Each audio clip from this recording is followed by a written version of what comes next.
Life could be a dream, life could be a dream. Shoo-doo-doo-doo, shaboom. Life could be a dream if I could take you up to paradise up above. And you would tell me I'm the only one that you love. Life could be a dream. Sweetheart, hello, hello again. Shaboom, it's hoping we meet again. Hell, ding dong. Shalangala, langala, langala, langala. Whoa, whoa, whoa, bib. Shadow, badova, dear. Whoa, life could be. Hello, all you beautiful birdlings, mortals, gods, and everything in between. I am Latavius, your amazing leader. You guys may know me for my other content, but I want to try a new series where I look into video game topics of my interest and provide what can hopefully be a new perspective. What better way to start this new series, whose name I still haven't decided on yet, with the most notoriously bad game, E.T. for the Atari 2600. I'm going to give my take on this game and its reputation and decide if it's rightfully earned. On a side note, I am excluding indie games from this, as it is unfair since they do not have any of the same resources as the AAA game developers. Right? Enjoy! I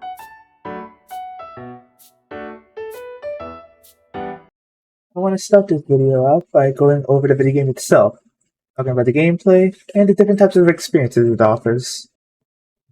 Based on the popular movie of the same name, E.T. the Extraterrestrial was a game developed by the late company Atari and was intended to be one of Atari's best-selling games. The game itself is very simple. You play E.T. from a top-down perspective as you go around the map and try to collect all 3 pieces of an interplanetary phone. These pieces can be found in random pits and wells. Interestingly enough, there is no overall time limit, yet there is an energy bar that slowly gets depleted with any action taken by the player. Additionally, there are resource pieces.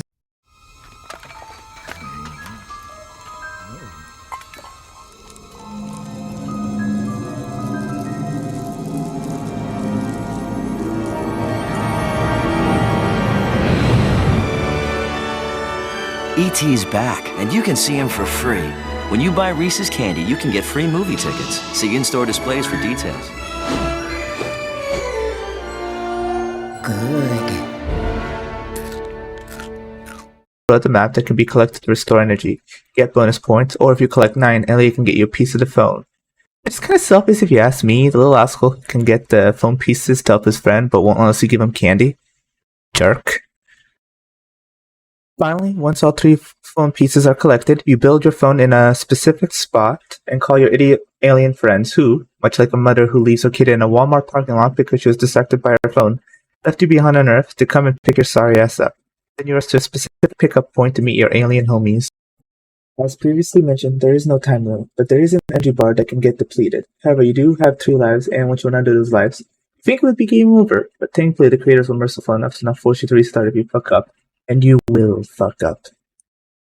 Overall, the game isn't actually a buggy mess, and while not unplayable, it's still pretty awful to experience. You can follow pits just by being near them, and on this topic, I actually found a guy who reworked the code for E.T. to fix many of the issues it has, including the falling into wells, and it is free, which I personally find to be pretty crazy. I should also mention that this game was notoriously difficult, with many people reportedly being unable to finish it, even on the easiest difficulty. So to all you get good, skill issue Dark Souls player, try this game out. Maybe I'll fill the masochistic, self-hating hole in your heart. Okay, now let's discuss what happened beyond the game. Let's talk about...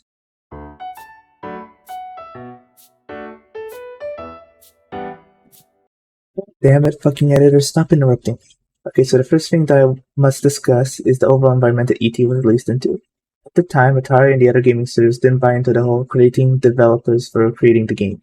They themselves as the essential workers who deserve all the money, praise, money, love, and of course money. Gee, I wonder what that's like. Cough, cough. As a result of this, a bunch of Atari game developers left to form Activision. So in addition to having the blame of causing the crash of the video game market, Atari can also be blamed for the creation of Activision. Thanks, Atari!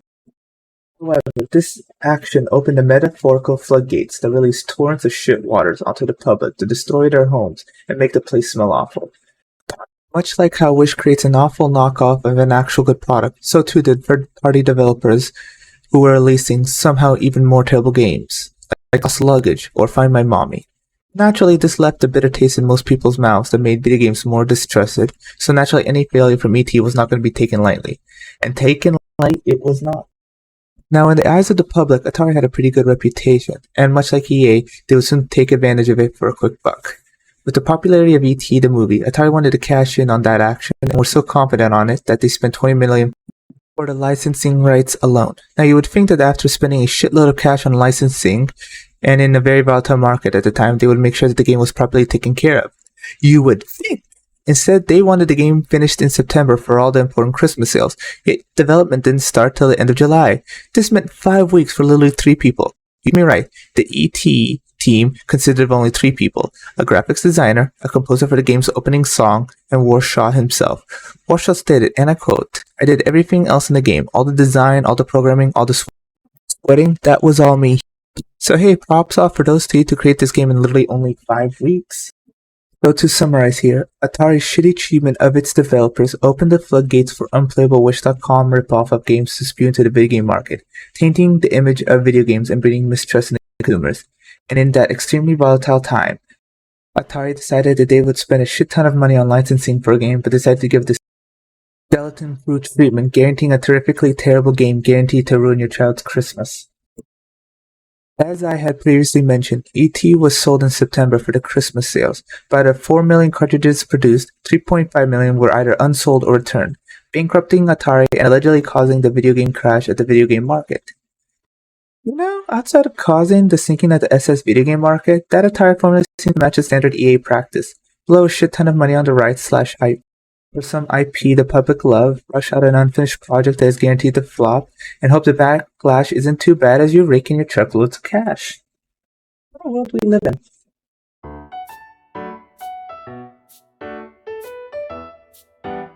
So now I want to summarize my thoughts. Here's why I think that E.T. is not actually the worst game ever. Well, yes, it's not a fun game. It is still playable, and considering how it was only made by 3 people in the span of 5 weeks, it's actually very impressive. And in terms of causing the crash, that was easily due to a series of unfortunate circumstances that allowed it to happen in the first place. On its own, E.T. is just a disappointing game that was created by a reputable company. If the market wasn't overcrowded with god-awful games at the time, it most likely would have been a footnote in the history of gaming. For me, the worst game would have to be Duke Nukem Forever. Here's the difference. While E.T. only had 5 weeks, Duke Nukem had over 14 years of development, an entire game development team that was obviously competent. Yet it was a dull, boring game that was obviously changed over and over again in the effort of chasing trends that would ultimately be in vain. That is true awfulness, when a developer has a significant amount of time and mind power to make something truly special, but makes the gaming equivalent to porridge. Thank you everyone for checking out my video. I hope you all enjoyed this wonderful look into the past and hopefully a new perspective. Once again, this is just my opinion, so please do not be mad or discouraged if you disagree with anything that I said. Please hit that like and subscribe button and remember to stay epic. Remember to check out my Discord and to check out my other videos if you can. I also stream on Mondays and Wednesdays on Kick at the moment. Have a good one. Life could be a dream. Life could be a dream. Shoo-doo-doo-doo, shaboom. Life could be a dream.